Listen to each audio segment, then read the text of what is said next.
지금 일본은 문자 그대로 자위대가 붕괴 직전입니다. 방금 전 자위대 장성급 지휘관이 직접 기자회견장에 나타나 충격적인 발표를 했기 때문인데요. 그는 떨리는 목소리로 고백했습니다. 저는 지금부터 일본을 떠납니다. 손녀의 생명을 구하기 위해 제가 알고 있던 모든 군사 비밀을 한국에 넘기려 합니다. 이 한마디에 일본 사회는 패닉에 빠졌습니다. 왜 하필 일본 군부의 핵심 인물이 이런 결정을 내렸을까요?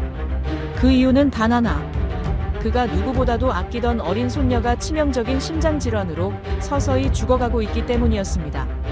일본 최고 병원들은 우린 방법이 없다며 손을 놓았고 그 순간 장군은 깨달았습니다. 지위도 명예도 조국도 가족의 생명 앞에서는 아무 의미가 없다는 사실을. 절망 끝에서 그에게 손을 내민 나라는 단 한 곳. 바로 대한민국이었습니다. 지금 일본은 패닉에 빠졌고 한국은 뜻밖의 선택을 앞두게 됐습니다. 모든 걸 버리고 손녀를 살리려 달려온 이 자위대 장성을 한국은 과연 받아들일까요? 그럼 지금부터 충격적인 사연을 시작하겠습니다. 그 전에 구독과 좋아요를 눌러주시면 이 영상이 일본에 일파만파 퍼지게 됩니다. 그리고 한국 의료진을 언제나 응원하신다면 한국 의료 최고라고 댓글로 남겨주세요. 또 어디서 듣고 계신지도 알려주세요. 우리 대한국민은 하나로 연결됩니다. 그럼 사연 바로 시작합니다. 저는 이시카와 코우스케. 올해 58입니다. 일본 자위대 통합망료 간부 전략부장이었습니다. 중장 계급장을 달았고 35년간 군복을 입었습니다. 제가 설계한 작전들은 일본 방위성의 핵심 기밀이었고 저는 그 사실에 자부심을 느꼈습니다. 그날도 그랬습니다. 이틀 뒤면 독도 해상작전이 시작될 예정이었습니다. 비공개 브리핑룸 안에는 일본 군부의 최고위급 인사들이 모여 있었습니다. 화면에는 독도 주변 해역의 정밀 지도가 떠 있었고 저는 레이저 포인터를 들고 설명했습니다. 한국 해군의 배치도, 대응 시간, 우리의 진입 각도까지 모든 것이 계산되어 있었습니다. 한국 측 대응은 불가능합니다. 제가 말하자 회의실 안에 낮은 웃음이 번졌습니다. 누군가 역시 코우스케 중장이라고 말했고 저는 고개를 끄덕였습니다. 자신감이 아니라 확신이었습니다. 저는 35년간 단 한 번도 실수한 적이 없었습니다. 그때 제 휴대전화가 진동했습니다. 회의 중에는 전화를 받지 않는 게 원칙이었지만 화면에 뜬 이름을 보고 저는 손이 멈췄습니다. 딸이었습니다. 제 딸은 절대 급한 일이 아니면 전화하지 않는 사람이었습니다. 잠시 실례하겠습니다. 저는 복도로 나가 전화를 받았습니다. 딸의 목소리가 들렸습니다. 떨리고 있었습니다. 아버지 유나가 숨을 못 쉬어요. 심장이 철렁했습니다. 유나는 제 손녀였습니다. 6살이었습니다. 제가 세상에서 가장 아끼는 아이였습니다. 저는 아무 말도 하지 못하고 전화를 끊었습니다. 회의실 문을 열고 들어가 가방을 집어들었습니다. 중장님, 어디 가십니까? 누군가 물었지만 저는 대답하지 않았습니다. 그냥 뛰었습니다. 복도를 달렸고 계단을 내려갔고 주차장에서 차 시동을 걸었습니다. 브레이크를 밟는 발이 떨렸습니다. 병원까지는 40분이 걸렸습니다. 저는 신호를 2번 어겼습니다. 응급실 앞에 차를 세우고 뛰어들어갔습니다. 딸이 복도 끝에서 울고 있었습니다. 제 사위가 딸의 어깨를 감싸고 있었습니다. 유나는요? 제가 물었을 때 딸은 고개를 들었습니다. 눈이 퉁퉁 부어 있었습니다. 지금 안에 있어요. 저는 응급실 문을 열었습니다. 하얀 커튼 너머로 작은 침대가 보였습니다. 유나가 누워 있었습니다. 얼굴이 새파랗게 질려 있었고 산소 마스크가 코와 입을 덮고 있었습니다. 작은 가슴이 가쁘게 오르내렸습니다. 유나야. 제가 다가가자 유나가 눈을 떴습니다. 초점이 흐렸습니다. 손가락이 파르르 떨렸습니다. 할아버지. 그 목소리는 너무 작았습니다. 저는 유나의 손을 잡았습니다. 차가웠습니다. 제 손보다 훨씬 차가웠습니다. 의사가 들어왔습니다. 일본 국립심장센터 소속이라고 했습니다. 최고의 병원이었습니다. 의사는 차트를 보며 말했습니다. 초이기 유전성 심장근육 섬유 붕괴증입니다. 저는 그 병명을 처음 들었습니다. 의사는 계속 말했습니다. 심장 근육이 서서히 붕괴되는 질환입니다. 유전적 요인이 강하고 발병률이 100만 명 중 1명입니다. 일본에서는 성공 사례가 없습니다. 성공 사례가 없다는 게 무슨 뜻입니까? 제가 물었을 때 의사는 고개를 숙였습니다. 치료법이 아직 확립되지 않았다는 뜻입니다. 그날 밤 저는 병원 복도 의자에 앉아 있었습니다. 딸과 사위는 유나 곁을 지키고 있었고 저는 핸드폰을 켰습니다. 부재중 전화가 17통이었습니다. 모두 군부 쪽에서 온 전화였습니다. 문자도 여러 개 와 있었습니다. 중장님, 작전이 이틀 앞입니다. 복귀 부탁드립니다. 국가가 중장님을 필요로 합니다. 저는 핸드폰을 껐습니다. 그리고 고개를 들어 천장을 봤습니다. 형광등 불빛이 눈부셨습니다. 저는 눈을 감았습니다. 다음 날 아침, 의사가 다시 왔습니다. 이번엔 2명이었습니다. 한 명은 어젯밤 그 의사였고, 다른 한 명은 나이 지긋한 교수였습니다. 교수는 저를 보며 말했습니다. 중장님, 솔직히 말씀드리겠습니다. 말씀하십시오. 일본에서는 이 아이를 살릴 방법이 없습니다. 저는 아무 말도 하지 못했습니다. 교수는 계속 말했습니다. 하지만 한 가지 가능성이 있습니다. 한국입니다. 한국이요? 네. 한국의 고난도 심장 장기 이식 기술은 세계 최고 수준입니다. 특히 서울대병원과 삼성서울병원의 사례들은 일본에서도 연구 대상입니다. 저는 멍하니 교수를 쳐다봤습니다. 한국이라는 단어가 귓속에서 맴돌았습니다. 교수는 차트를 넘기며 말했습니다. 물론 쉬운 결정은 아닐 겁니다. 하지만 이 아이에겐 그것만이 유일한 길입니다. 그날 오후 저는 다시 전화를 받았습니다. 이번엔 방위성 차관이었습니다. 목소리가 차가웠습니다. 코우스케 중장, 무슨 일입니까? 손녀가 아픕니다. 그래서 작전을 포기하시겠다는 겁니까? 저는 대답하지 않았습니다. 차관은 한숨을 쉬었습니다. 중장님, 독도 작전은 국가 전략입니다. 개인 사정으로 흔들릴 수 있는 게 아닙니다. 제 손녀가 죽어가고 있습니다. 그건 유감입니다. 하지만 중장님은 군인입니다. 저는 전화를 끊었습니다. 그리고 다시 유나가 있는 병실로 갔습니다. 유나는 여전히 산소 마스크를 쓰고 있었습니다. 눈을 감고 있었습니다. 작은 손이 이불 위에 올려져 있었습니다. 저는 그 손을 잡았습니다. 여전히 차가웠습니다. 유나가 눈을 떴습니다. 저를 봤습니다. 할아버지. 응. 유나야. 무서워. 그 순간 제 안에서 무언가 무너졌습니다. 35년간 쌓아온 군인으로서의 자부심, 명예, 신념 같은 것들이 한꺼번에 허물어졌습니다. 저는 유나의 손을 꽉 쥐었습니다. 할아버지가 지켜줄게. 반드시. 그날 밤 저는 결정했습니다. 딸과 사위를 불러 말했습니다. 한국으로 갑니다. 딸이 놀란 얼굴로 저를 봤습니다. 아버지. 그럼 아버지는? 괜찮아. 내 딸이 더 중요하다. 사위가 말했습니다.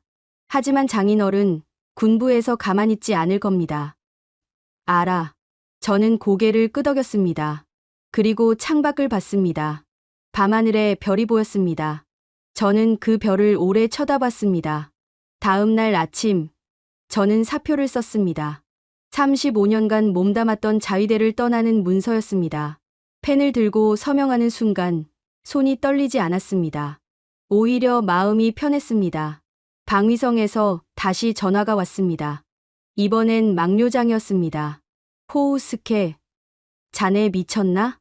손녀를 살리러 갑니다. 한국에 가겠다고? 자네가 누군지 아나? 독도 작전 설계자가 한국으로 간다는 게 무슨 의미인지 아나? 압니다. 그럼에도 가겠다는 건가? 네. 막료장은 긴 침묵 끝에 말했습니다. 좋아. 그럼 자네는 더 이상 일본 자위대 장교가 아니야. 모든 명예와 연금을 포기하는 거야. 알고 있습니다. 전화가 끊겼습니다. 저는 핸드폰을 내려놓았습니다. 그리고 유나가 있는 병실로 갔습니다. 유나를 품에 안았습니다. 너무 가벼웠습니다. 유나야, 우리 한국 가자. 유나가 고개를 끄덕였습니다. 희미하게 웃었습니다.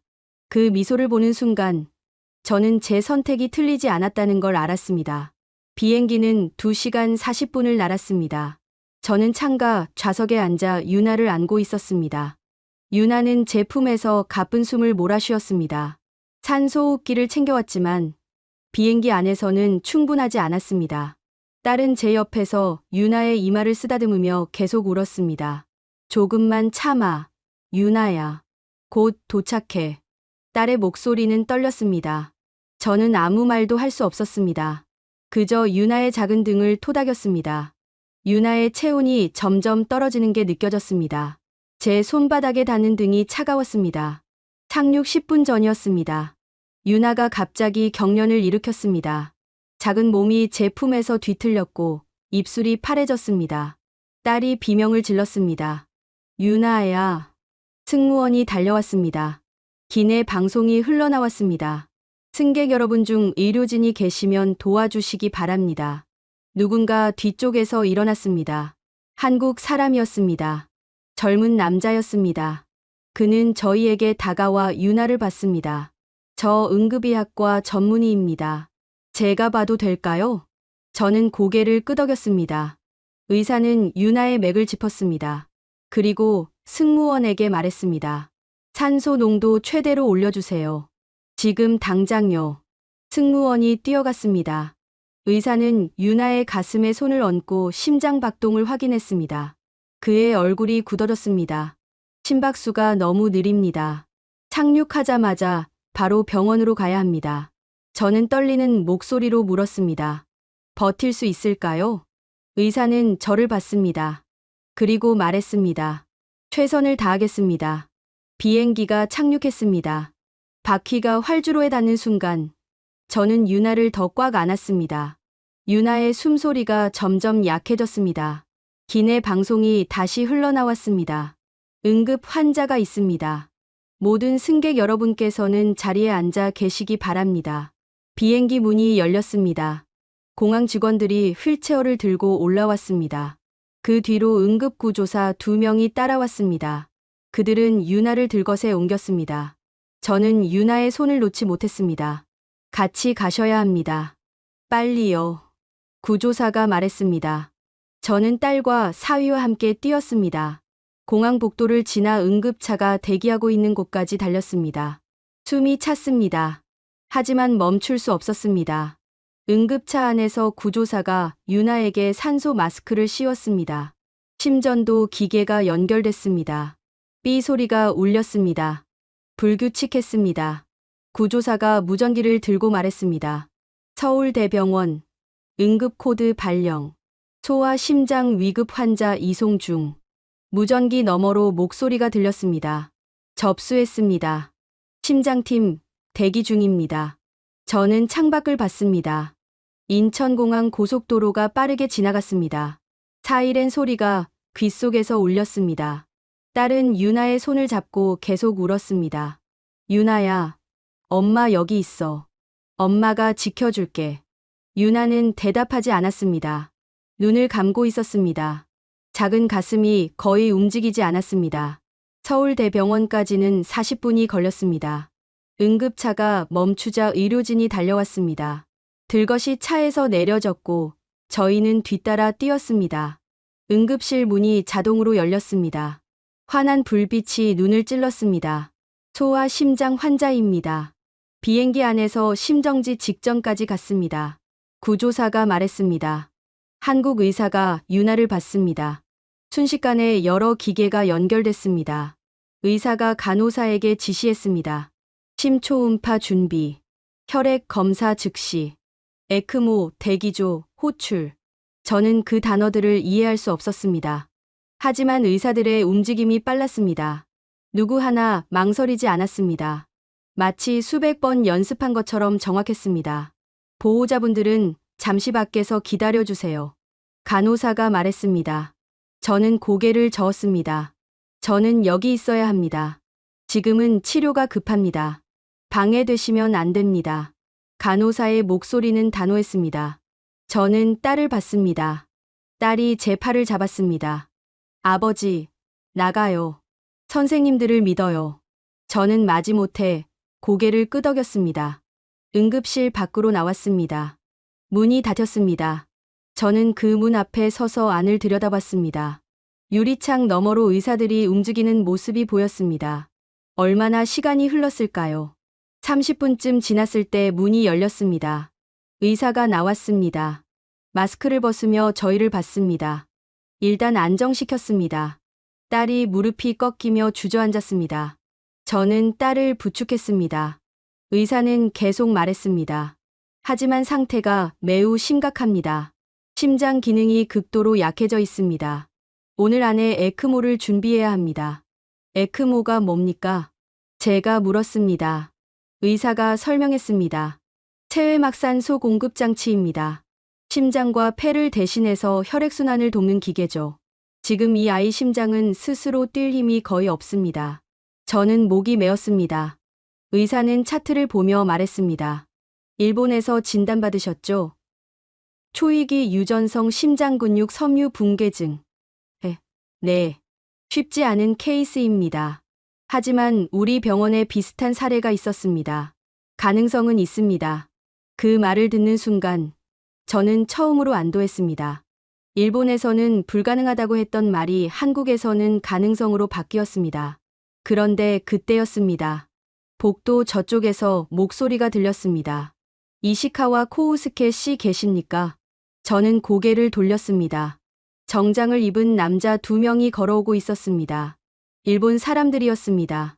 한 명은 일본 대사관 직원이었습니다. 명함을 본 적이 있었습니다. 중장님, 저희와 함께 가주셔야겠습니다. 그가 말했습니다. 저는 고개를 저었습니다. 지금은 안 됩니다. 이건 명령입니다. 본국에서 직접 내려온 지시입니다. 제 손녀가 저 안에 있습니다. 알고 있습니다. 하지만 중장님은 지금 한국에 억류된 상태입니다. 즉시 보호 조치를 취해야 합니다. 저는 그들을 노려봤습니다. 그런데 그때 옆에서 다른 목소리가 들렸습니다. 여기는 한국입니다. 저는 고개를 돌렸습니다. 정장을 입은 한국 사람이 서 있었습니다. 중년 남자였습니다. 그는 일본 대사관 직원들을 봤습니다. 병원 안에서 환자 보호자를 강제로 데려가려는 겁니까? 당신은 누구십니까? 국정원입니다. 그 말에 대사관 직원들의 얼굴이 굳었습니다. 한국 남자는 계속 말했습니다. 지금 저 안에 6살 아이가 생사를 오가고 있습니다. 그 아이 할아버지를 데려가시겠다는 겁니까? 이건 외교 문제입니다. 생명이 먼저입니다. 두 사람이 서로를 노려봤습니다. 복도에 긴장감이 흘렀습니다. 그때 응급실 문이 다시 열렸습니다. 의사가 나왔습니다. 보호자분, 들어오세요. 아이가 깼습니다. 저는 망설이지 않고 안으로 들어갔습니다. 유나가 침대에 누워 있었습니다. 눈을 뜨고 있었습니다. 저를 봤습니다. 할아버지. 저는 유나에게 다가가 손을 잡았습니다. 이번엔 조금 따뜻했습니다. 유나가 희미하게 웃었습니다. 여기 어디야? 한국이야. 할아버지가 약속했잖아. 너 살릴 수 있는 곳으로 데려온다고. 유나가 고개를 끄덕였습니다. 그리고 다시 눈을 감았습니다. 저는 유나의 손을 놓지 않았습니다. 복도 밖에서는 여전히 목소리가 들렸습니다. 하지만 저는 신경 쓰지 않았습니다. 지금 이 순간 유나가 숨 쉬고 있다는 것만이 중요했습니다. 유나는 중환자실로 옮겨졌습니다. 저는 유리창 너머로 유나를 봤습니다. 작은 몸에 수많은 선이 연결되어 있었습니다. 기계 소리가 규칙적으로 울렸습니다.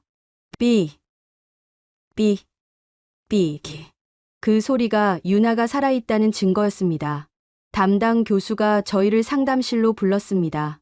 이름은 박민준 교수였습니다. 소아심장외과 과장이라고 했습니다. 그는 차트를 펼쳐놓고 설명했습니다. 정밀 검사 결과가 나왔습니다. 저는 숨을 죽이고 들었습니다. 박 교수는 심장 영상을 보여줬습니다. 유나 양의 심장 기능은 현재 10% 이하입니다. 정상인의 10분의 1도 안 되는 겁니다. 딸이 흐느꼈습니다. 박 교수는 잠시 멈췄다가 계속 말했습니다. 근육 섬유가 광범위하게 손상되어 있습니다. 약물 치료로는 회복이 불가능합니다. 유일한 방법은 심장 대체 조직 이식입니다. 그럼 이식하면 됩니까? 제가 물었습니다. 박 교수는 고개를 저었습니다. 문제는 조직 적합성입니다. 유나 양의 조직형이 매우 희귀합니다. 기증자를 찾기가 극도로 어렵습니다. 얼마나 어렵습니까? 솔직히 말씀드리면 전국 데이터베이스를 뒤져도 나올 확률이 5%에 가깝습니다. 저는 의자 등받이에 몸을 기댔습니다. 힘이 빠졌습니다. 박 교수가 말을 이었습니다. 하지만 포기하지 않겠습니다. 지금 전국 네트워크를 통해 기증자를 찾고 있습니다. 동시에 에크모로 유나 양의 생명을 유지하겠습니다. 시간이 얼마나 됩니까? 오늘 밤이 고비입니다. 오늘 밤을 넘기면 일주일은 버틸 수 있습니다. 그 안에 기증자를 찾아야 합니다. 저는 고개를 끄덕였습니다. 박 교수는 일어서며 말했습니다. 최선을 다하겠습니다. 믿어주십시오. 상담실을 나왔을 때 복도는 어두웠습니다. 창밖으로 서울 야경이 보였습니다. 불빛들이 반짝였습니다. 저는 그 불빛을 보며 생각했습니다. 저 안에 살고 있는 수많은 사람들 중에 유나를 살릴 수 있는 사람이 있을까? 그날 밤 저는 중환자실 밖 의자에서 잠들었습니다. 아니, 잠들었다기보다 기절했습니다. 사흘간 제대로 자지 못했던 몸이 한계에 도달했습니다. 눈을 감는 순간 어둠이 밀려왔습니다. 깨어났을 때는 새벽 5시였습니다. 복도에 사람이 없었습니다. 간호사 한 명이 차트를 들고 지나갔습니다. 저는 자리에서 일어나 중환자실 유리창 앞에 섰습니다. 유나는 여전히 그 자리에 누워 있었습니다. 달라진 건 없었습니다. 기계들이 여전히 소리를 냈고 유나는 여전히 눈을 감고 있었습니다. 할아버지. 뒤에서 목소리가 들렸습니다. 딸이었습니다. 딸도 밤새 잠을 못 잤는지 눈이 충혈되어 있었습니다. 유나는 어때? 변화 없대요. 지금은 에크모가 심장을 대신하고 있어요. 딸이 제 옆에 섰습니다. 우리는 함께 유리창 너머를 봤습니다. 한참을 말없이 서 있다가 딸이 물었습니다. 아버지, 후회하세요? 뭘? 일본에서의 모든 걸 버리고 여기 온 거요. 저는 잠시 생각했습니다. 그리고 대답했습니다. 아니, 후회 안 해. 정말요? 응. 유나가 살 수만 있다면 나머지는 다 필요 없어. 딸이 제 손을 잡았습니다. 떨리고 있었습니다. 고마워요, 아버지. 우리는 더 이상 말하지 않았습니다. 그저 유나를 봤습니다. 작은 가슴이 오르내리는 걸 확인했습니다. 그것만으로도 충분했습니다. 오전 9시쯤 박 교수가 다시 나타났습니다. 표정이 어두웠습니다. 저는 불길한 예감이 들었습니다. 어떻습니까? 아직 기증자를 찾지 못했습니다. 딸이 손으로 입을 막았습니다. 박 교수는 차트를 넘기며 말했습니다. 하지만 다른 방법을 모색하고 있습니다. 부분 불일치 이식이라는 게 있습니다. 부분 불일치요? 조직형이 완전히 일치하지 않아도 면역 억제 치료를 병행하면 이식이 가능합니다. 물론 위험도가 높습니다. 하지만 지금으로선 그것밖에 없습니다. 저는 고개를 끄덕였습니다. 해주십시오. 뭐든지 해주십시오. 박 교수는 저를 봤습니다. 눈빛이 진지했습니다. 알겠습니다. 계속 찾아보겠습니다. 그가 돌아간 뒤 저는 복도 끝으로 걸어갔습니다. 창밖을 봤습니다. 서울 거리가 보였습니다. 차들이 지나가고 사람들이 걸어 다녔습니다. 모두 각자의 삶을 살고 있었습니다. 그때 제 핸드폰이 울렸습니다. 일본에서 온 전화였습니다. 모르는 번호였습니다. 저는 받았습니다. 여보세요. 코우스케 중장. 목소리가 차갑게 울렸습니다. 방위성 차관이었습니다. 무슨 일입니까? 즉시 귀국하십시오. 이건 명령입니다. 제 손녀가 죽어가고 있습니다. 그건 유감입니다. 하지만 당신은 일본 자위대의 핵심 인물입니다. 군사 기밀을 알고 있는 사람이 한국에 있다는 건 용납할 수 없습니다. 저는 웃음이 나왔습니다. 기가 막혔습니다. 제 손녀가 죽든 말든 상관없다는 겁니까? 국가가 개인보다 우선입니다. 그렇게 말하는 당신에게는 손주가 없습니까? 전화 너머로 침묵이 흘렀습니다. 차관은 한숨을 쉬었습니다. 호우스케 마지막으로 말합니다. 이틀 안에 귀국하지 않으면 당신을 반역자로 간주하겠습니다. 그러십시오. 저는 전화를 끊었습니다. 그리고 핸드폰을 주머니에 넣었습니다. 손이 떨렸습니다. 분노 때문이었습니다. 그날 오후 저는 중환자실 안으로 들어갈 수 있었습니다. 간호사가 가운을 입혀주고 마스크를 씌워줬습니다. 저는 유나가 있는 침대로 걸어갔습니다. 유나는 여전히 자고 있었습니다. 얼굴이 더 창백해진 것 같았습니다. 저는 유나의 손을 조심스럽게 잡았습니다. 여전히 차갑고 작았습니다. 유나야, 할아버지야. 유나가 눈을 떴습니다. 천천히, 힘겹게 떴습니다. 저를 봤습니다. 할아버지. 응, 여기 있어. 아파. 그 말을 듣는 순간 제 가슴이 찢어지는 것 같았습니다. 저는 유나의 손을 더 꽉 쥐었습니다. 조금만 참아. 선생님들이 너 살릴 방법 찾고 있어. 정말? 응, 정말이야. 할아버지가 거짓말하겠니? 유나가 희미하게 미소 지었습니다. 그리고 다시 눈을 감았습니다. 숨소리가 약해졌습니다. 할아버지 돌아가지 마. 안 가. 여기 계속 있을게. 약속? 약속. 유나의 손에서 힘이 빠졌습니다. 다시 잠든 것이었습니다. 저는 한참을 그 자리에 서 있었습니다. 유나의 손을 잡은 채로요. 밖으로 나왔을 때 박 교수가 기다리고 있었습니다. 표정이 조금 밝아져 있었습니다. 기증자 후보가 나타났습니다. 저는 가슴이 철렁했습니다. 정말입니까? 네. 부산에서요. 조직형 검사를 하고 있습니다. 오늘 밤에 결과가 나옵니다. 저는 그 자리에서 무릎이 꺾일 뻔했습니다. 딸이 저를 부축했습니다. 박 교수가 말했습니다. 아직 확정은 아닙니다. 하지만 희망은 있습니다. 그날 밤 저는 기도했습니다. 신을 믿지 않던 제가 처음으로 기도했습니다. 손을 모으고 눈을 감았습니다. 제발, 유나를 살려주십시오. 제 목숨을 가져가셔도 좋습니다. 제발 유나만은. 복도는 고요했습니다. 기계 소리만 희미하게 들렸습니다. 저는 계속 기도했습니다. 얼마나 오래 그러고 있었는지 모르겠습니다. 새벽 2시쯤 박 교수가 나타났습니다. 저는 벌떡 일어났습니다. 결과가 어떻습니까? 박 교수는 잠시 망설였습니다. 그리고 말했습니다. 부분 불일치입니다. 제 심장이 내려앉았습니다. 박 교수는 재빨리 말을 이었습니다. 하지만 가능합니다. 면역 치료를 병행하면 이식할 수 있습니다. 물론 위험하지만 하지 않으면 유나 양은 이번 주를 넘기지 못합니다. 수술 성공률은 얼마입니까? 30%입니다. 30%. 하지만 수술하지 않으면 0%였습니다. 해주십시오. 제가 말했습니다. 딸도 고개를 끄덕였습니다. 제발 우리 유나 살려주세요. 박 교수는 단호하게 말했습니다. 불가능을 가능으로 만들어 보겠습니다. 새벽 4시, 저는 복도 의자에서 눈을 떴습니다. 누군가 제 어깨를 흔들고 있었습니다. 박 교수였습니다.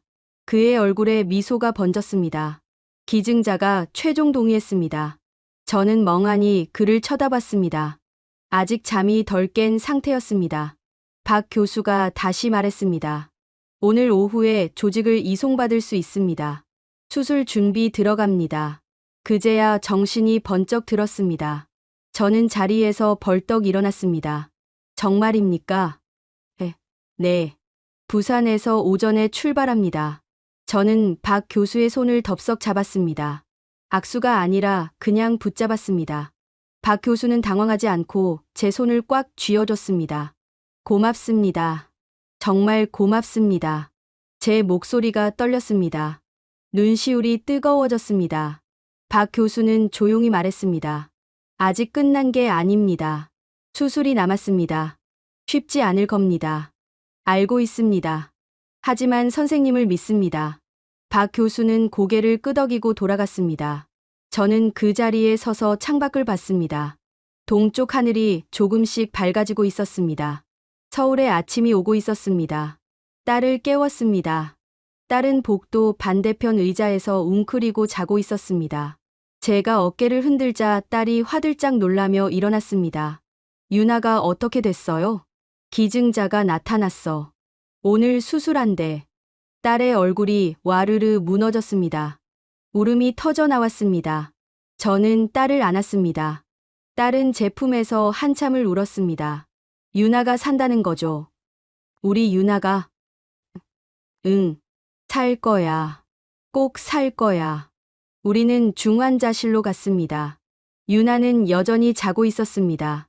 하지만 오늘은 달랐습니다. 희망이 있었습니다. 저는 유리창에 손을 댔습니다. 유나야, 오늘 내가 새로 태어나는 날이야. 오전 10시쯤 병원 로비가 소란스러워졌습니다. 저는 복도에서 그 소리를 들었습니다. 뭔가 심상치 않았습니다. 간호사가 급하게 뛰어갔고 보안요원들이 모여들었습니다. 저는 로비로 내려갔습니다. 일본 대사관 사람들이 와 있었습니다. 이번엔 5명이었습니다. 그중 1명이 원무과 직원과 언성을 높이고 있었습니다. 이시카와 코우스케는 일본 국적자입니다. 즉시 인도하십시오. 여기는 병원입니다. 환자 보호자를 강제로 데려갈 수 없습니다. 저는 그들에게 다가갔습니다. 대사관 직원이 저를 봤습니다. 중장님, 함께 가시죠. 거절합니다. 이건 명령입니다. 본국에서 직접 내려온 제 손녀가 오늘 수술받습니다. 저는 여기 있을 겁니다. 대사관 직원의 얼굴이 굳었습니다. 그가 뒤를 돌아봤습니다. 다른 직원이 무전기를 꺼냈습니다. 뭔가 보고하는 것 같았습니다. 그때 엘리베이터가 열렸습니다. 어제 봤던 국정원 요원이 나타났습니다. 이번엔 혼자가 아니었습니다. 2명이 더 있었습니다. 또 오셨군요. 요원이 차갑게 말했습니다. 대사관 직원이 그를 노려봤습니다. 이건 외교 문제입니다. 아이 생명이 먼저입니다. 여기는 대한민국입니다. 2 집단이 로비 한가운데서 대치했습니다. 주변 사람들이 멈춰 서서 지켜봤습니다. 긴장감이 흘렀습니다. 박 교수가 나타났습니다. 상황을 파악하고는 큰 소리로 말했습니다. 여기는 병원입니다. 환자들이 있습니다. 조용히 하십시오. 대사관 직원이 박 교수를 봤습니다. 우리는 일본 국적자를 데려가려는 겁니다. 그분의 손녀가 2시간 뒤에 수술받습니다. 수술 끝날 때까지는 한 발짝도 못 갑니다. 박 교수의 목소리는 단호했습니다. 대사관 직원은 뭔가 말하려다 입을 다물었습니다. 국정원 요원이 말했습니다. 오늘은 돌아가시는 게 좋겠습니다. 대사관 직원들은 서로 눈빛을 교환했습니다. 그리고 천천히 뒤로 물러났습니다. 하지만 로비를 완전히 떠나지는 않았습니다. 구석 의자에 앉아 저를 지켜봤습니다. 저는 박 교수에게 말했습니다. 죄송합니다. 폐를 끼쳤습니다. 괜찮습니다. 지금은 수술에 집중합시다. 오후 1시 수술 준비가 시작됐습니다. 유나가 수술복으로 갈아입었습니다. 작은 몸에 너무 큰 옷이었습니다. 간호사가 유나를 들것에 옮겼습니다. 저는 유나에게 다가갔습니다. 유나가 저를 봤습니다. 무서워하는 눈빛이었습니다. 할아버지 아플까봐. 안 아파. 자고 일어나면 끝나 있을 거야. 정말? 응. 그리고 일어나면 할아버지 얼굴 제일 먼저 볼 거야. 유나가 작게 웃었습니다. 그리고 눈을 감았습니다. 마취과 의사가 주사를 놓았습니다. 유나의 호흡이 천천히 깊어졌습니다. 들것이 움직였습니다. 수술실로 향했습니다. 저는 그 뒤를 따라갔습니다. 수술실 문 앞에서 멈췄습니다. 문이 열리고 유나가 들어갔습니다. 문이 닫혔습니다. 저는 그 문 앞에 주저앉았습니다. 기도했습니다. 계속 기도했습니다. 제발 제발 부탁입니다. 얼마나 시간이 흘렀을까요? 핸드폰이 울렸습니다. 일본에서 온 전화였습니다. 이번엔 받지 않았습니다. 다시 울렸습니다. 또 받지 않았습니다. 문자가 왔습니다.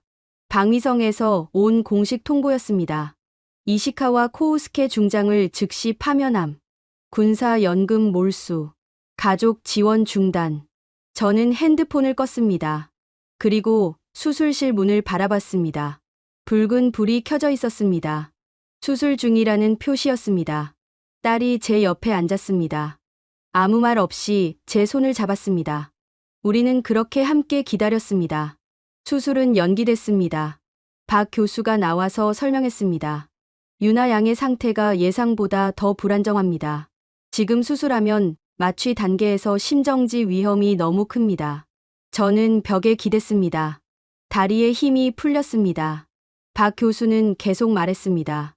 내일 새벽까지 집중 치료로 상태를 안정시키겠습니다. 내일 오전 8시에 수술 들어갑니다. 딸이 물었습니다. 그럼 내일까지 버틸 수 있을까요? 최선을 다하겠습니다. 박 교수는 그렇게 말하고 다시 중환자실로 들어갔습니다. 저는 그 자리에 멈춰 섰습니다. 하루가 더 길어졌습니다. 또 하루를 버텨야 했습니다. 저녁 6시쯤 유나가 잠깐 깼습니다. 간호사가 저를 불렀습니다. 저는 급히 중환자실로 들어갔습니다. 유나는 산소 마스크 너머로 저를 봤습니다. 할아버지. 응. 유나야. 수술 안 해. 내일 해. 오늘은 좀 쉬어야 돼. 유나가 고개를 끄덕였습니다. 그러다 갑자기 눈물이 흘렀습니다. 작은 눈에서 눈물이 주르륵 흘러내렸습니다. 무서워 할아버지. 저는 유나의 손을 잡았습니다. 떨리고 있었습니다. 할아버지가 여기 있잖아. 무서워하지 마. 할아버지 돌아가지 마. 일본으로 돌아가지 마. 안 가. 절대 안 가. 여기 따뜻해. 할아버지도 여기 있으면 좋겠어. 그 말을 듣는 순간 제 눈에서도 눈물이 났습니다. 저는 고개를 숙였습니다. 유나가 보지 못하게요. 하지만 목소리는 숨길 수 없었습니다. 그래, 할아버지도 여기 있을게. 유나는 다시 눈을 감았습니다. 저는 한참을 그 자리에 서 있었습니다. 유나의 손을 놓지 못했습니다. 간호사가 조심스럽게 말했습니다. 이제 나가셔야 합니다. 유나 양이 쉬어야 해요. 저는 고개를 끄덕이고 밖으로 나왔습니다. 복도에 나오니 다리가 휘청거렸습니다. 벽을 짚고 겨우 의자까지 걸어갔습니다. 앉는 순간 온몸에 힘이 빠졌습니다. 밤 9시, 박 교수가 다시 나왔습니다. 이번엔 표정이 심각했습니다. 제 가슴이 철렁 내려앉았습니다. 무슨 일입니까? 예비 검사 결과가 나왔습니다. 박 교수는 태블릿을 꺼내 보여줬습니다. 화면에는 복잡한 그래프들이 가득했습니다. 유나 양의 심장 손상이 예상보다 훨씬 광범위합니다. 이식할 조직의 범위를 더 넓혀야 합니다. 그게 무슨 뜻입니까? 수술 시간이 더 길어집니다. 최소 11시간 이상 걸릴 겁니다. 그리고 박 교수가 잠시 멈췄습니다. 저는 숨을 죽였습니다. 수술 중 심정지 확률이 매우 높습니다. 60% 이상입니다. 딸이 비명을 삼켰습니다. 저는 박 교수를 똑바로 봤습니다. 그래도 해야 합니까? 안 하면 유나 양은 이틀을 못 버팁니다. 그럼 합니다. 제 목소리는 떨리지 않았습니다. 박 교수는 고개를 끄덕였습니다. 에크모 팀, 로봇 수술팀, 면역 치료팀 모두 총동원하겠습니다. 서울대병원 역사상 가장 큰 규모의 다학제 수술이 될 겁니다. 박 교수는 돌아갔습니다. 저는 창밖을 봤습니다. 서울 야경이 반짝였습니다. 저 불빛들 아래 살고 있는 사람들은 평범한 저녁을 보내고 있겠죠. 하지만 저는 지옥 같은 밤을 보내고 있었습니다. 밤 11시, 사위가 커피를 사왔습니다. 저는 받아서 한 모금 마셨습니다. 쓰고 뜨거웠습니다. 목구멍을 타고 내려가는 게 느껴졌습니다. 장인어른, 사위가 조심스럽게 말했습니다. 네. 일본에서 계속 연락 오죠? 신경 쓰지 마세요. 하지만 지금은 유나만 생각합니다.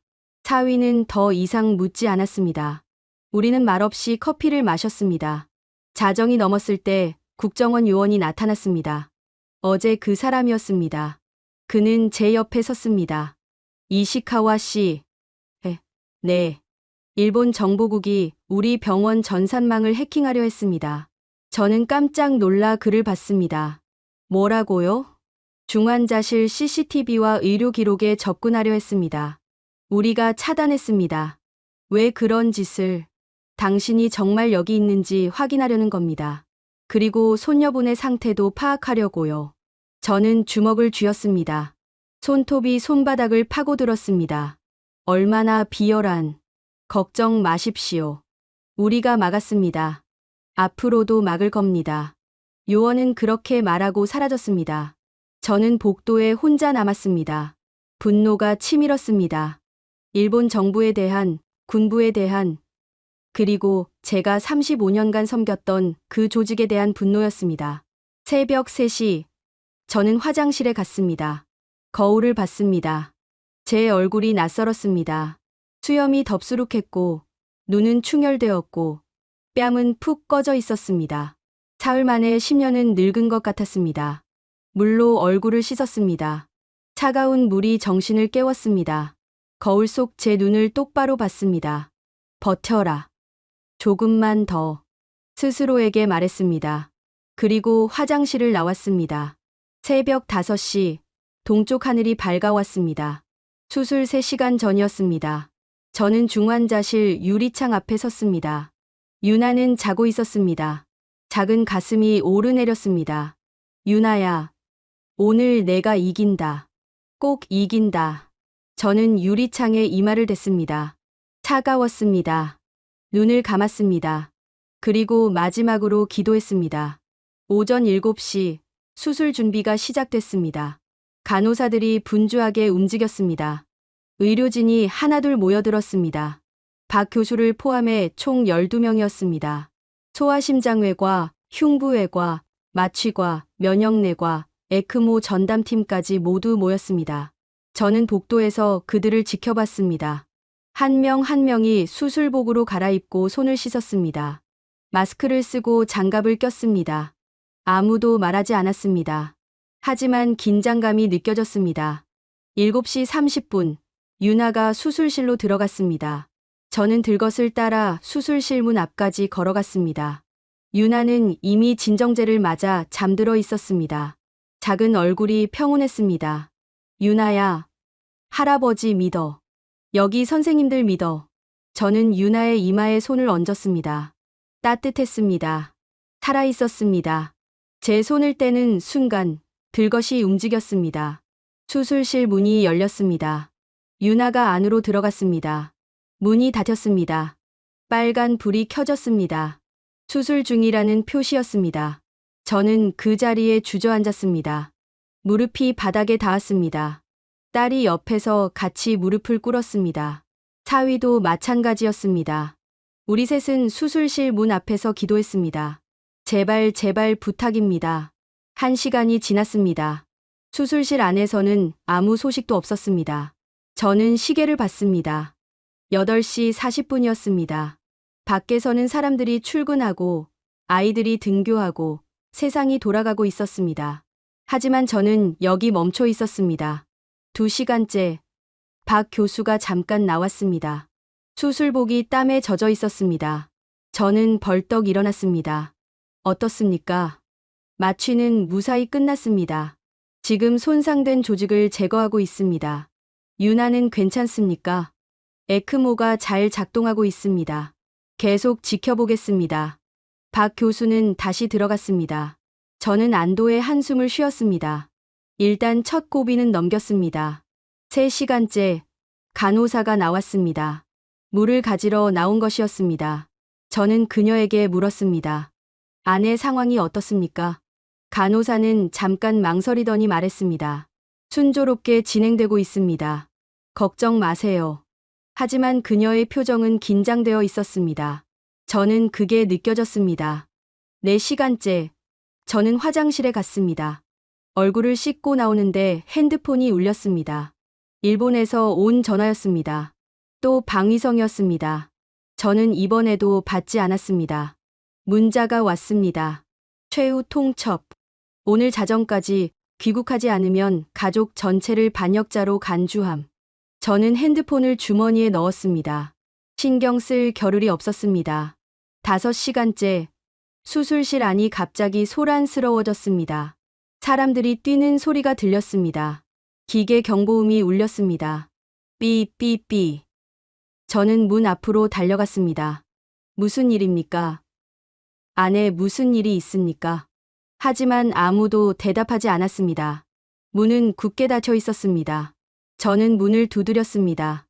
유나야, 유나야. 딸이 저를 붙잡았습니다. 아버지, 안 돼요. 방해하면 안 돼요. 저는 딸의 손을 뿌리치고 문에 귀를 댔습니다. 안에서 박 교수의 목소리가 들렸습니다. 심정지, 에피네프린 1mg. 심정지. 그 단어가 귓속에서 울렸습니다. 저는 그 자리에서 무너졌습니다. 딸이 저를 붙잡았습니다. 하지만 저는 일어설 힘이 없었습니다. 유나야, 제발 제발. 저는 바닥에 엎드렸습니다. 이마를 바닥에 댔습니다. 눈물이 쏟아졌습니다. 제 목숨 가져가세요. 제발 유나만은 제발. 시간이 멈춘 것 같았습니다. 1분이 1시간 같았습니다. 경보음이 계속 울렸습니다. 그러다 갑자기 멎었습니다. 조용해졌습니다. 저는 고개를 들었습니다. 수술실 안에서 아무 소리도 들리지 않았습니다. 공포가 밀려왔습니다. 유나야. 그때 박 교수의 목소리가 들렸습니다. 심박동 돌아왔습니다. 리듬 정상으로 회복. 저는 그 자리에서 울음을 터뜨렸습니다. 소리 내어 울었습니다. 딸도 울었습니다. 사위도 울었습니다. 우리는 복도에서 서로를 붙잡고 울었습니다. 6시간째 국정원 요원이 나타났습니다. 급한 표정이었습니다. 일본 대사관 직원들이 병원 정문에 와 있습니다. 또 왔습니까? 네. 이번엔 10명입니다. 경찰도 출동했습니다. 저는 창밖을 내려다봤습니다. 정말로 병원 입구에 사람들이 모여 있었습니다. 신경 쓰지 마십시오. 우리가 막겠습니다. 요원이 말했습니다. 저는 고개를 끄덕였습니다. 7시간째, 8시간째, 9시간째. 시간이 흘렀습니다. 저는 복도 의자에 앉아 천장을 봤습니다. 형광등 불빛이 눈부셨습니다. 10시간째, 박 교수가 다시 나왔습니다.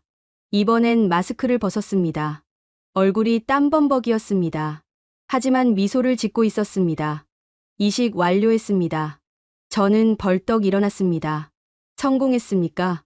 아직 끝난 게 아닙니다. 지금 봉합하고 있습니다. 1시간 더 걸립니다. 유나는요? 싸우고 있습니다.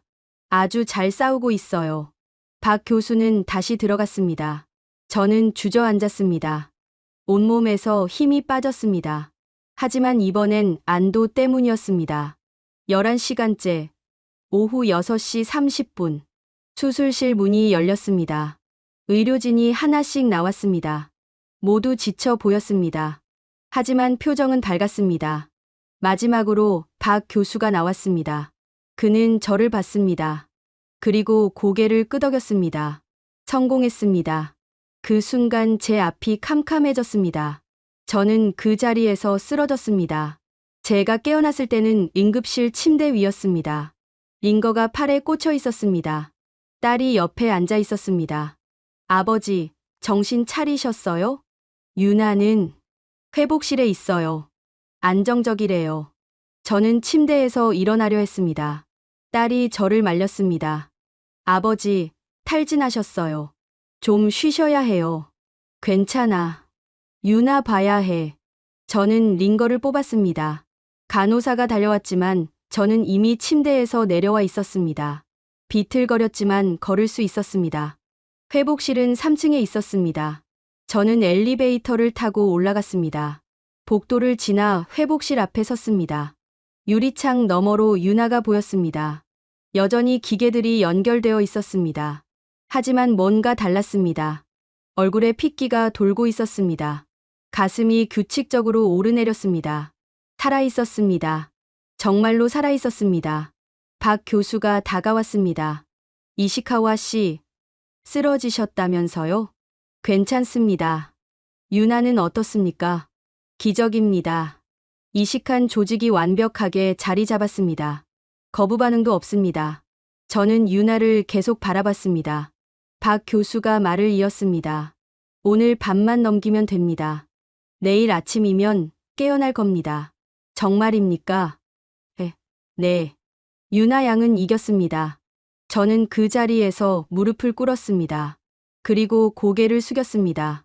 감사합니다. 정말 감사합니다. 박 교수는 제 어깨를 두드렸습니다. 아무 말도 하지 않았습니다. 그냥 어깨를 두드려줬습니다. 그날 밤 저는 회복실 밖 의자에서 잤습니다. 아니, 잠을 잤다기보다 기절했습니다.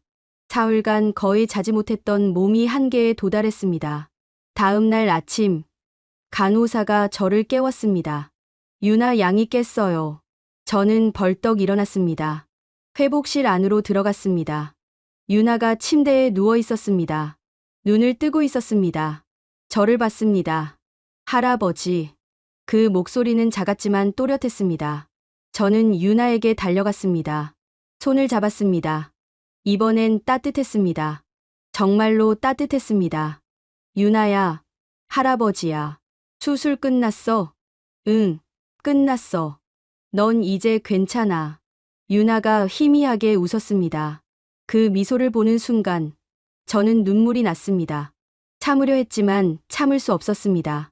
눈물이 뺨을 타고 흘렀습니다. 할아버지 왜 울어? 기뻐서 그래. 너무 기뻐서. 유나가 작은 손으로 제 손을 쥐었습니다. 힘이 느껴졌습니다. 살아있는 힘이었습니다. 할아버지, 고마워. 아니야. 할아버지가 고마워. 내가 살아줘서. 딸이 들어왔습니다. 유나를 보자마자 울음을 터뜨렸습니다. 사위도 들어왔습니다. 우리는 유나 침대를 둘러싸고 함께 울었습니다. 오후가 되자 유나는 더 또렷해졌습니다. 물을 마시고 말을 하고 손가락을 움직였습니다. 박 교수는 계속 검사했습니다. 매번 고개를 끄덕이며 만족스러워했습니다. 완벽합니다. 정말 완벽해요. 이틀째, 유나는 일반 병실로 옮겨졌습니다. 창가 침대였습니다. 햇빛이 들어왔습니다. 유나는 창밖을 봤습니다. 여기가 한국이야? 응. 예쁘다. 유나는 서울 풍경을 한참 바라봤습니다. 저도 함께 봤습니다. 빌딩들이 늘어서 있었고, 산이 보였고, 하늘이 파랬습니다. 사흘째, 제 핸드폰이 울렸습니다.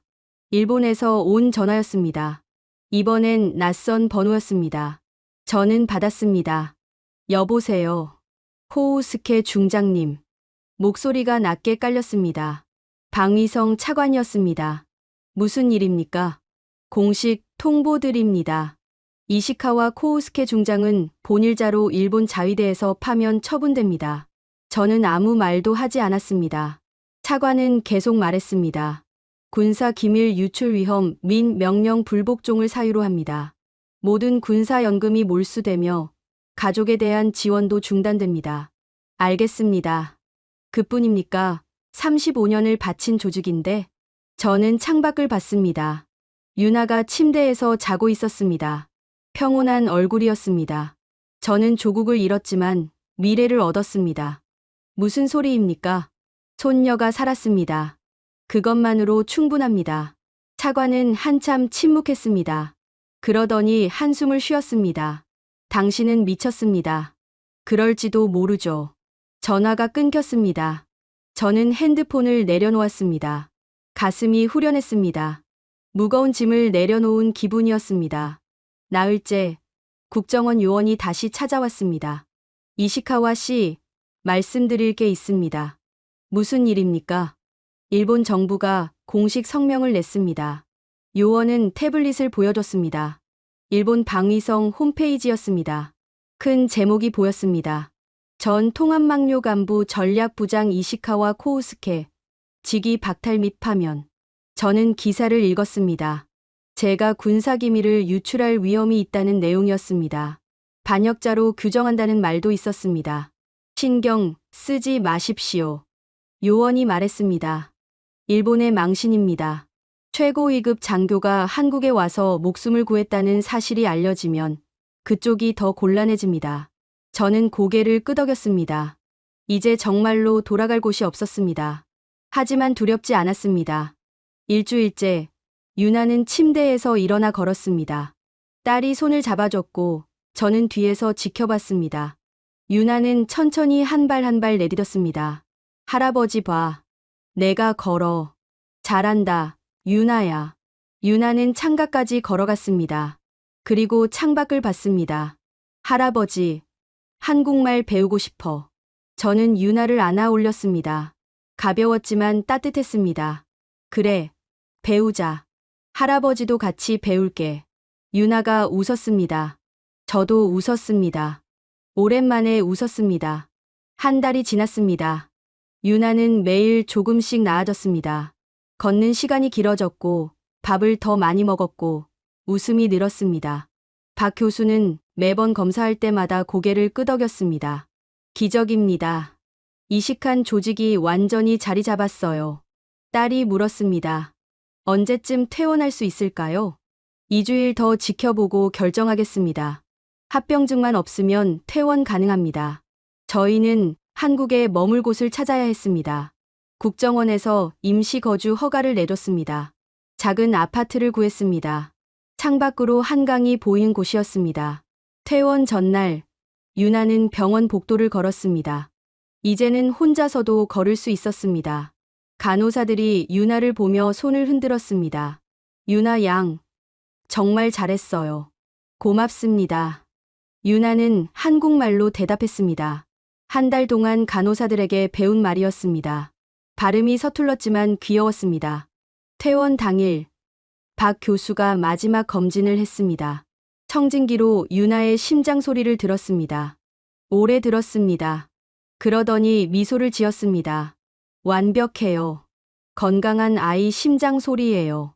저는 박 교수에게 깊이 고개를 숙였습니다. 목숨을 살려주셨습니다. 제 일을 했을 뿐입니다. 아닙니다. 선생님이 없었다면 유나는 지금 이 세상에 없었을 겁니다. 박 교수는 제 손을 잡았습니다. 유나 양이 잘 싸워줬어요. 그리고 이시카와 씨가 올바른 선택을 하셨고요. 우리는 병원을 나왔습니다. 햇빛이 눈부셨습니다. 유나는 제 손을 잡고 걸었습니다. 천천히, 하지만 확실하게 걸었습니다. 차를 타고 새 집으로 갔습니다. 아파트는 작았지만 깨끗했습니다. 유나는 창가로 달려갔습니다. 할아버지, 여기 봐. 강이야. 응. 한강이야. 너무 예뻐. 유나는 한참을 창밖을 봤습니다. 저도 옆에 섰습니다. 강물이 흘렀고, 다리가 보였고, 사람들이 걸어 다녔습니다. 평화로운 풍경이었습니다. 그날 저녁, 제 핸드폰에 뉴스 알림이 떴습니다. 일본 뉴스였습니다. 제목을 보는 순간 저는 숨이 멎었습니다. 일본 방위성, 독도 관련 모든 전략 문건 폐기 결정. 저는 기사를 열었습니다. 읽었습니다. 일본 정부가 독도에 대한 모든 군사적 접근을 포기한다는 내용이었습니다. 이유는 명시되지 않았습니다. 하지만 저는 알고 있었습니다. 제가 한국에 온 것 때문이었습니다. 독도 작전 설계자가 한국에서 손녀, 목숨을 구한 사실이 일본 군부를 무너뜨린 것이었습니다. 국정원 요원이 전화했습니다. 보셨죠? 네. 일본 내부에서 난리가 났답니다. 군부의 위신이 바닥에 떨어졌대요. 제 때문인가요? 당신 때문이기도 하고 한국 의료 때문이기도 하죠. 일본이 못 살린 아이를 한국이 살렸으니까요. 저는 전화를 끊고 창밖을 봤습니다. 해가 지고 있었습니다. 서울 하늘이 붉게 물들었습니다. 한 달 뒤 외신 기자들이 저를 찾아왔습니다. 인터뷰 요청이었습니다. 저는 거절했습니다. 하지만 기사는 나갔습니다. 한국의 인도주의가 일본 군부를 무너뜨렸다. 독도 침탈 설계자, 한국 의료의 목숨 빚지다. 기사들이 쏟아졌습니다. 일본에서도, 한국에서도, 전 세계에서 보도됐습니다. 저는 그 모든 것을 조용히 지켜봤습니다. 석 달째, 유나는 한국 학교에 다니기 시작했습니다. 국제학교가 아니라 한국 초등학교였습니다. 유나는 한국 친구들을 사귀었습니다. 한국말도 많이 늘었습니다. 어느 날 유나가 학교에서 돌아와 말했습니다. 할아버지, 오늘 선생님이 그러셨어. 한국은 사람을 살리는 나라래. 그렇구나. 맞아. 저는 유나를 안았습니다. 맞아. 한국은 너를 살렸잖아. 유나가 고개를 끄덕였습니다. 그리고 창밖을 봤습니다. 한강이 흘렀습니다. 1년째 저희는 한국 영주권을 신청했습니다. 승인됐습니다. 저는 더 이상 일본 사람이 아니었습니다. 한국에 사는 사람이었습니다. 유나는 이제 완전히 건강했습니다. 뛰어놀았고 웃었고 한국 아이들과 구별이 안 됐습니다. 어느 봄날 저희는 한강공원에 갔습니다. 유나는 강변을 뛰어다녔습니다. 벚꽃이 흩날렸습니다. 유나가 벚꽃을 손으로 잡으려 했습니다. 할아버지, 이거 뭐야? 벚꽃이야. 예쁘다. 유나는 벚꽃을 한참 바라봤습니다. 저도 함께 봤습니다. 바람이 불었고 꽃잎이 흩날렸고 봄 냄새가 났습니다. 유나가 저를 올려다봤습니다. 할아버지. 응? 한국은 사람을 살리는 나라 맞지? 저는 유나의 머리를 쓰다듬었습니다. 그래. 맞아. 유나가 웃었습니다. 환하게 웃었습니다. 그 웃음을 보는 순간 저는 확신했습니다. 제 선택이 옳았다는 것을요. 저는 한강을 바라봤습니다. 물이 흘렀습니다. 사람들이 걸어 다녔습니다. 아이들이 웃었습니다. 평화로웠습니다. 저는 독도를 빼앗으려 했던 사람입니다. 일본 자위대 중장이었습니다. 35년간 군복을 입고 조국을 섬겼습니다. 하지만 이 나라는 제 손녀를 살렸습니다. 국적도 과거도 묻지 않고 살렸습니다. 생명을 살렸습니다. 저는 이제 압니다. 일본은 앞으로 단 한 번도 이 나라를 침략하지 못할 것입니다. 왜냐하면 저 같은 사람이 있기 때문입니다. 한국의 따뜻함을 경험한 사람이 있기 때문입니다. 유나가 제 손을 잡았습니다. 할아버지, 우리 여기서 계속 살자. 저는 유나의 손을 꽉 쥐었습니다. 그래, 여기서 살자. 벚꽃이 흩날렸습니다. 봄 햇살이 따뜻했습니다. 한강이 흘렀습니다. 그리고 저는 이곳에서 새로운 삶을 시작했습니다.